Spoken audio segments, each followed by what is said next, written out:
कोण कोणाला फोडतो, कोण कोणाला नाही, तरी महाराष्ट्रामध्ये देशामध्ये फोडाफोडीच्या राजकारणाला प्रचंड ऊत आलंच आहे. शेतकऱ्यांनी शेती विकून ते कर्ज भरल्यावर 2 लाख त्याच्या खात्यात जमा होतील. पीक विम्याचा फायदा 1 रुपया म्हणून छाती ठोकून घेतली, ऊर बदलून घेतला. त्याचा शेतकऱ्यांना काय फायदा झाला? पण यांना फायदा करण्यासाठी आणि कमिशन खाण्यासाठी कंपन्यांकडून, पीक विमा कंपन्यांच्याकडून हे सगळं चाललेलं आहे. टायगरची जोरात चर्चा सुरू आहे. एकूणच ज्या घडामोडी आपण पाहताय, त्या दिवशी शिंदे दिल्लीत जाऊन भेटले. ठाकरेच्या खासदारांकडनं एकनाथ शिंदेचं कौतुक होत आहे आणि शिरसाटही म्हटले की शिंदेचं टार्गेट पण मोठं ऑपरेशन करणार. माहित नाही मला, मी ऐकतोय काय बैठक झाल्याची, पण या संदर्भात माझ्याकडे अशी कुठलीही माहिती नाही. आणि या संदर्भात काय तो त्या पक्षाचा अंतर्गत संबंध आहे आणि कोण कोणाला फोडतो, कोण कोणाला नाही, तरी महाराष्ट्रामध्ये देशामध्ये फोडाफोडीच्या राजकारणाला प्रचंड ऊत आलंच आहे.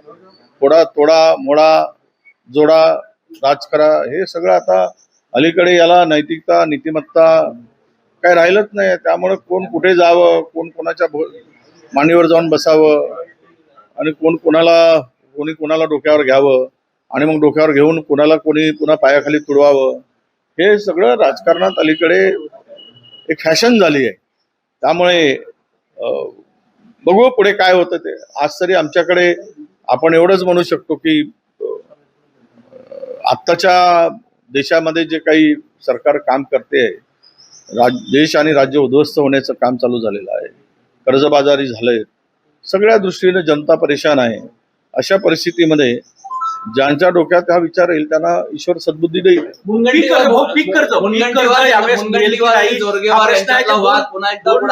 कर्ज माफ झालं त्यानंतर ते सातबाऱ्यावरून हटलं नाही, नोडूज मिळणार नाही, म्हणून लोन मिळणार की नाही पीक कर्ज, हा सगळ्यात मोठा प्रश्न. हे बघा, ही फसवी योजना होती 2 लाखापर्यंतच्या कर्जाची, जे काही झोन पर्यंत द्यायचं ठरलं. हा बोजा कायम राहणार आहे. 2 लाखापर्यंत कर्ज, उर्वरित कर्ज शेतकऱ्यांनी भरायचं आहे.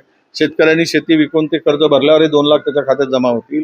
ही शुद्ध ही अशी ही बनवाबनवी हे सरकार शेतकऱ्यांच्या सोबत करत आहे. ते म्हणजे अशी बनवाबनवीमध्ये पुरुष हा स्त्री पात्र घेतो आणि स्त्री पात्रामध्ये काम करतो आणि पुरुष पात्राला भुलवतो. तसं हे सरकार स्त्री पात्रामधून शेतकऱ्यांना भुलवण्याचं काम करत आहे. अशी बनवाबनवी चालली आहे.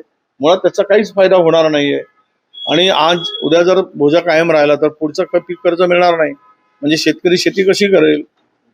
त्याच्या शेतामध्ये त्याला जर ते कर्ज मिळणार नसेल तर नाही. आमची मागणी काय, आता पीक विम्याचा फायदा 1 रुपया म्हणून छाती ठोकून घेतली, ऊर बदलून घेतला. त्याचा शेतकऱ्यांना काय फायदा झाला? आणि आजही पुन्हा तीच परिस्थिती आहे.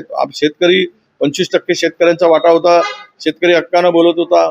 पण आज कंपन्यांना फायदा करण्यासाठी आणि कमिशन खाण्यासाठी कंपन्यांकडून, पीक विमा कंपन्यांच्याकडून हे सगळं चाललेलं आहे.